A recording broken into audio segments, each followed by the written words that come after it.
തെയ്യാട്ടക്കാലത്തിന് പരിസമാപ്തി കുറിക്കുന്ന നീലേശ്വരം മന്നമ്പുറത്തുകാവ് കലശമഹോത്സവത്തിന്റെ ഭാഗമായുള്ള ഓലകൊത്തൽ ചടങ്ങ് വടക്കേക്കളരിയിലെ കീങ്കര തറവാട്ടിൽ നടന്നു.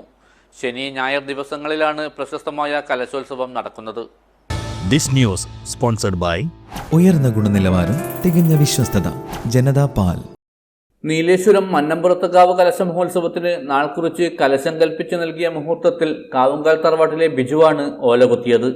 വടക്കേക്കളരിയിലെ കീങ്കര തറവാട്ടിൽ നടന്ന ചടങ്ങിൽ ഓലയുടെ ലക്ഷണം നോക്കി ജന്മകണിശൻ അണ്ടോൾ മോഹനൻ ജ്യോത്സ്യർ ശുഭാശുഭം പ്രവചിച്ചു. ആപത്തുകൾ ഉണ്ടാക്കാനിടയുണ്ട്, പോയ കാലങ്ങളിൽ ആപത്തുണ്ടായി, അത് ഉണ്ടാക്കാനിടയുണ്ട്. കളരിയിൽ തന്നെ രാജഭരണ പ്രശ്നം ഉണ്ടായിരിക്കും. കഴിഞ്ഞാൽ അവിടെ കണ്ടില്ല. കഴിഞ്ഞാൽ അപ്പോൾ അത് വളരെ ശ്രദ്ധിക്കേണ്ടത് തന്നെയാണ്. അപകടം ഉണ്ടാക്കാനിടയാത് എല്ലാവരും ഭക്തിയും ശ്രദ്ധയും ശുദ്ധിയും പാലിക്കാൻ വേണ്ടി നോക്കട്ടെ.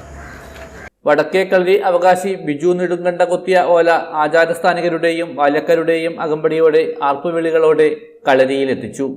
എറുവാട്ട് അരമന തറവാട് പ്രതിനിധികൾ, പുതിയ പറമ്പത്ത് ഭഗവതി ക്ഷേത്രം ആചാരസ്ഥാനികർ, എടയങ്ങാട്ട് ഭഗവതി ക്ഷേത്രം സ്ഥാനികർ, വടക്ക് തെക്ക് കളരി അവകാശികൾ എന്നിവർ ചടങ്ങിൽ സംബന്ധിച്ചു.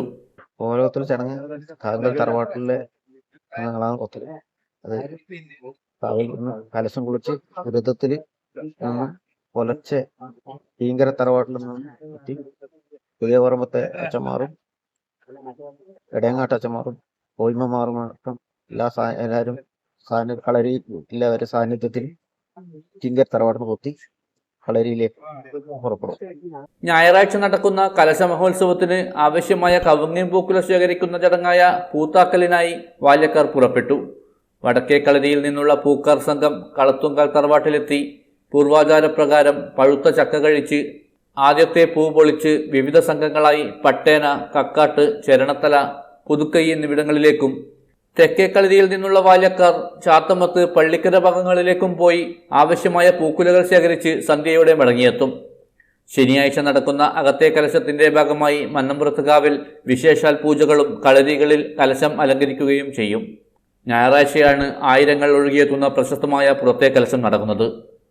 News bureau, Nileshwaram.